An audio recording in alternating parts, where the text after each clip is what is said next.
नमस्ते, प्रणाम, hi guys. मैं एक गाना शुरू करने जा रही हूँ। नाच पर का गाना है। आप लोग सपोर्ट करिएगा, सहयोग करिएगा हमारा।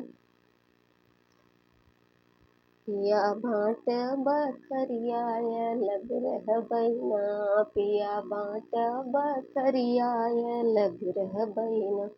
हमरे ससुर जी के तीनी महलिया, हमरे ससुर जी के तीनी महलिया, उहैले बैना, उहैले बैना, जौन उहैले बैना, जौन लागल खिड़किया, उहैले बैना, जौन लागल खिड़किया, उहैले बैना।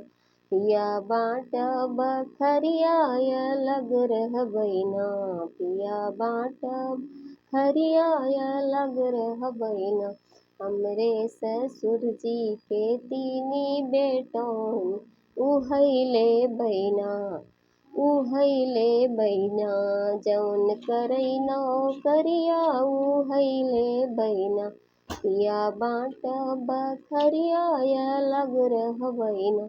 हमरे ससुर जी के तीनी बिटियवा, हमरे ससुर जी के तीनी बिटियवा, उहैले बैना, उहैले बैना, जवन भवल बियहवा, उहैले बैना।